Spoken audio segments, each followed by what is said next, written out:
Whispers from the Walls, written by Neil Patrick Harris. Houses remember. Beneath floorboards and behind peeling wallpaper, they hold secrets. Dark secrets. These are not just houses, they are haunted houses, each with a story, each with a terrifying tale to tell. Are you brave enough to listen? The old Victorian house stood on a hill, shrouded in mist.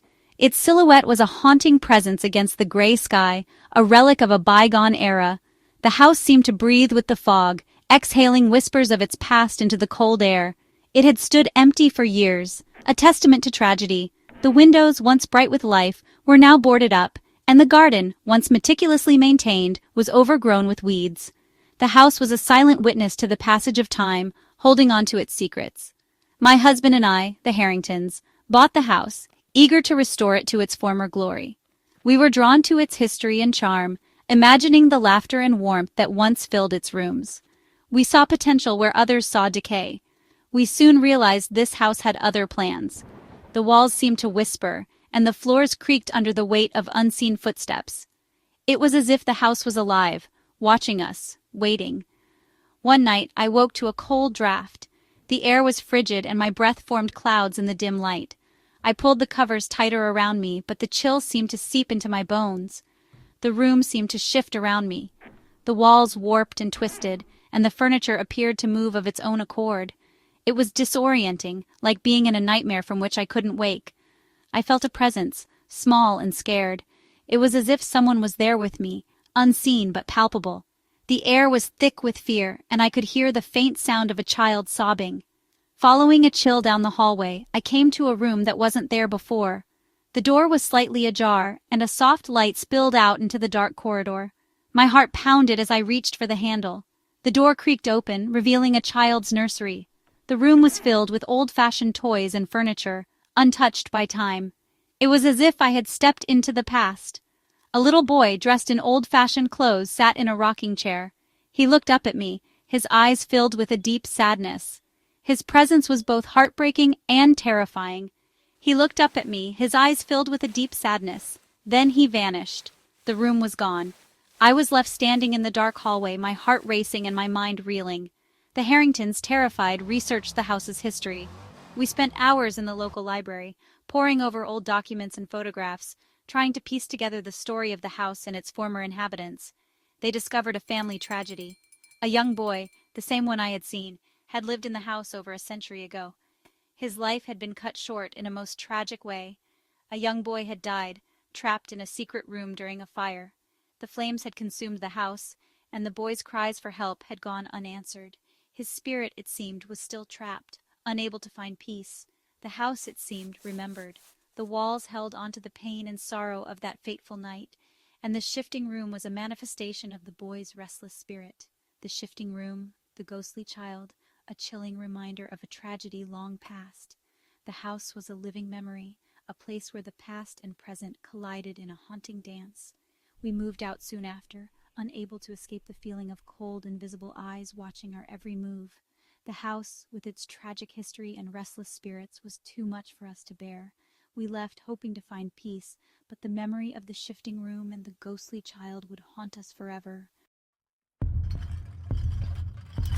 The Thompson family, new to the quiet suburb, moved into their dream home. We didn't know it was a nightmare in disguise. At first everything seemed normal. Then the whispers started. Faint murmurs, just at the edge of hearing. They seemed to emanate from the walls themselves. The whispers grew louder, more insistent.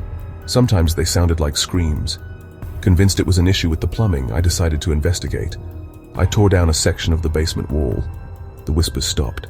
Instead, a bone-chilling silence filled the air. Behind the wall, I found something horrifying. Human remains, hidden for years, whispered their silent story. The dream home was a tomb. We fled, the whispers forever etched in our minds. The truth of who died and how remained buried with the bones. The house kept its secrets. The old mansion stood on a cliff overlooking the sea, its windows like vacant eyes. The waves crashed violently against the rocks below, as if trying to warn anyone who dared to approach. The mansion had an eerie presence. a silent sentinel that had witnessed countless storms and secrets over the centuries. It was known as the Mirror House, for its interior was a labyrinth of mirrors. Each mirror was unique, some with ornate frames, others cracked and aged, but all of them held a mysterious allure. The hallways twisted and turned, creating a disorienting maze that seemed to defy the laws of physics. Legend had it that the mirrors were portals, trapping the souls of those who dared to look into them. Stories were told of people who had vanished without a trace, their last known location being the Mirror House. The locals spoke in hushed tones about the eerie reflections that seemed to move on their own, and the whispers that could be heard in the dead of night. One day, a young artist, seeking inspiration, decided to ignore the warnings and spend a night in the Mirror House. He was drawn to the mansion's dark beauty, believing it held the key to unlocking his creative potential. Armed with his sketchbook and a sense of adventure, he stepped into the mansion, unaware of the fate that awaited him. He wandered through the mirrored hallways, his reflection multiplied infinitely. Each step he took echoed through the empty corridors, creating a symphony of sound that only added to the mansion's haunting atmosphere. The mirrors seemed to watch him, their surfaces shimmering with an otherworldly light. He felt a cold presence watching him, a sense of dread growing with every step. The air grew colder, and he could see his breath forming in front of him. The shadows seemed to lengthen and move, as if alive, and he couldn't shake the feeling that he was not alone. As night fell, he saw figures moving in the mirrors, shadowy and indistinct. They seemed to dance just out of reach, their forms shifting and changing with every glance. The artist's heart pounded in his chest as he tried to make sense of what he was seeing. Were they real or just a trick of the light? They reached out to him, their touch like ice. The sensation sent a jolt of fear through his body, and he stumbled backward, his mind racing. He could feel their cold fingers brushing against his skin, leaving a trail of frost in their wake. The mirrors seemed to pulse with a malevolent energy, drawing him closer despite his terror. He tried to look away, but it was too late. The mirrors had ensnared him, their reflections holding him captive. He could see his own fear mirrored back at him, but it was distorted, twisted into something unrecognizable. Panic set in as he realized he was losing control, his own reflection becoming a stranger. His reflection in the mirror no longer mirrored his movements. It moved independently, a sinister smile spreading across its face. The artist's mind reeled as he watched his doppelganger step out of the mirror, its eyes gleaming with malice. He was powerless to stop it, trapped in a nightmare of his own making. It was another face entirely, grinning wickedly back at him. He was trapped. The reflection seemed to mock him, its laughter echoing through the halls. The artist's screams were swallowed by the darkness, his pleas for help unheard. The mansion had claimed him, just as it had claimed so many before. The house had claimed another soul. The mirrors returned to their silent vigil, their surfaces smooth and unbroken. The mansion stood as it always had, a monument to the lost and forgotten. The wind howled outside, but inside all was still. The artist was never seen again, his fate a chilling reminder of the mirror's dark power. His supplies lay abandoned, a testament to his final, ill-fated journey. The Mirror House remained, a place of mystery and terror, waiting for its next victim.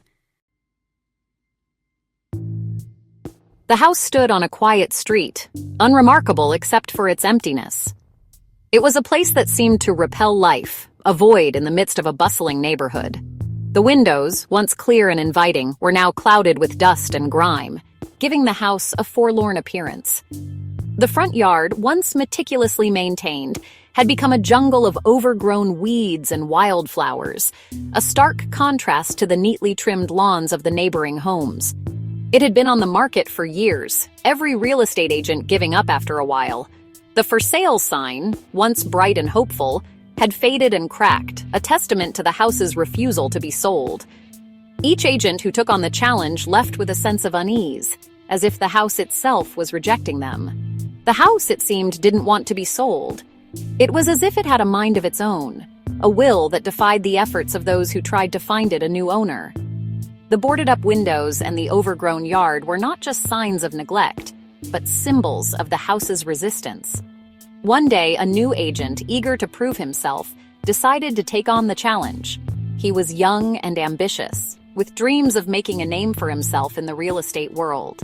He saw the house as an opportunity, a way to showcase his skills and determination. He entered the house alone, confident he could close the deal. He never came out. The house seemed to swallow him whole, leaving no trace of his presence. His car remained parked outside, a silent witness to his disappearance. At first, nobody noticed his absence. Days turned into weeks, and his desk at the office remained untouched. His colleagues assumed he was on an extended vacation or had taken a leave of absence. Then, his phone was discovered lying on the doorstep of the house, its screen cracked. It was a chilling discovery, raising questions and concerns among those who knew him. When the police investigated, they found no sign of the agent. The house was empty, devoid of any clues or evidence. It was as if he had vanished into thin air. It was as if the house had swallowed him whole. The walls seemed to close in, hiding any secrets they might hold. The air inside was thick with an oppressive silence, a silence that spoke volumes. The house remained empty, a silent monument to the agent's disappearance. It stood as a reminder of the unknown, a place where reality and the supernatural seemed to blur.